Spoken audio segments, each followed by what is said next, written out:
Sejarah Peradaban Islam dari Khulafaur Rasyidin hingga Andalusia. Assalamualaikum warahmatullahi wabarakatuh. Perkenalkan, nama saya Salih Majid dengan NIM 12513025. Di video ini saya akan membahas materi sejarah peradaban Islam, dinasti Umayyah, dinasti Abbasiyah, hingga sejarah kekuasaan Islam di Andalusia. Melalui pembahasan ini kita akan mengetahui bagaimana Islam berkembang pesat, membangun pemerintahan yang kuat, serta mencapai masa kejayaan dalam berbagai bidang ilmu pengetahuan dan kebudayaan. Jadi yang pertama, masa Khulafaur Rasyidin 632 sampai 661 Masehi.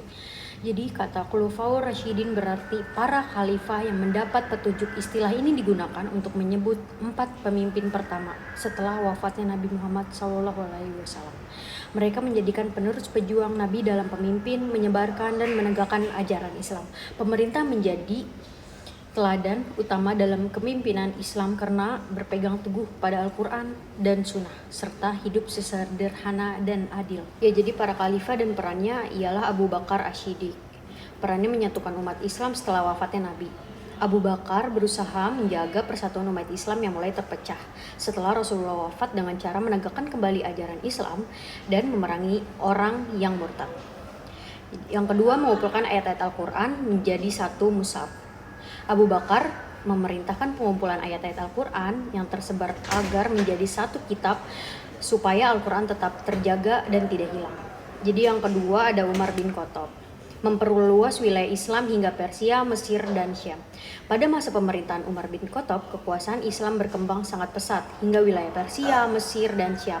Selanjutnya membentuk sistem pemerintahan dan kalender Hijriyah. Umar menata pemerintahan dengan membentuk departemen Diwan, mengatur gaji tentara dan pegawai, serta menetapkan kalender Hijriyah yang masih digunakan hingga kini. Jadi yang ketiga ada Utsman bin Affan, menyusun mushaf Al-Quran agar tidak ada perbedaan bacaan. Utsman menyeragamkan mushaf Al-Quran berdasarkan dialek Quraisy agar tidak terjadi perbedaan bacaan di berbagai wilayah. Selanjutnya mendorong kemajuan ekonomi dan membangun. Beliau memperkuat ekonomi dan membangun sebagai sarana umum seperti jalan dan masjid demi kesejahteraan umum. Jadi yang terakhir ada Ali bin Abi Thalib. Perannya ialah menghadapi konflik dalam negara, Perang Jamal dan Siffin. Pada masa Ali terjadi perpecahan umat Islam akibat perbedaan politik yang menimbulkan dua perang besar, yaitu Perang Jamal dan Siffin.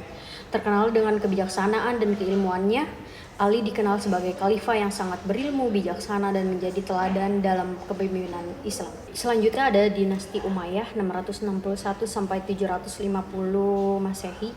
Jadi dinasti Umayyah adalah kerajaan Islam pertama yang berbentuk monarki, didirikan oleh Muawiyah bin Abi Sufyan setelah wafatnya Ali bin Abi Thalib.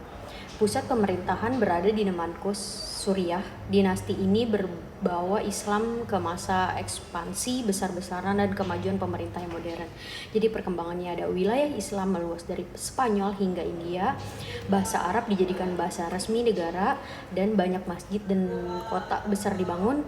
Terakhir ada sistem administrasi dan pemerintahan makin teratur.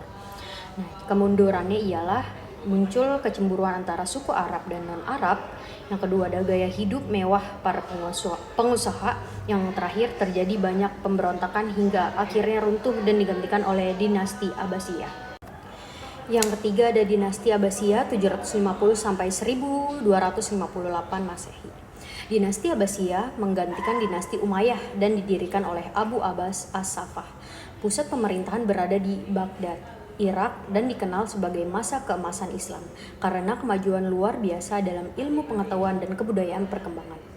Jadi ada lahir banyak ilmuwan besar seperti Ibnu Sina, Al-Khawarizmi, dan Al-Farabi. Yang kedua ada ilmu dari Yunani, Persia, dan India diterjemahkan ke bahasa Arab. Dan selanjutnya ada perdagangan, sastra, dan seni berkembangnya pesat. Ya, jadi kemundurannya ialah terjadi perebutan kekuasaan dan pemberontakan, dan kehidupan istana menjadi mewah dan boros. Dan selanjutnya tahun 1258 Masehi, Baghdad dihancurkan oleh bangsa Mongol, menandai berakhirnya masa kejayaan Abbasiyah. Jadi ada Islam di Andalusia dari 711 sampai 1492 Masehi. Jadi Andalusia adalah wilayah Islam di Spanyol. Kekuasaan Islam di sana dimulai saat Torik bin Ziyad menyeberangi Selat Gibraltar pada tahun 711 Masehi. Selama berabad-abad, Andalusia menjadi pusat ilmu pengetahuan dan kebudayaan di Eropa Barat. Masa kejayaannya ialah puncaknya pada masa Abdurrahman 912 sampai 961 Masehi. Dan kota Cordoba menjadi kota paling maju di Eropa dengan perpustakaan, sekolah, dan masjid megah. Dan juga ilmu pengetahuan perkembangan pesat dalam bidang kedokteran, matematika, musik, dan filsafat.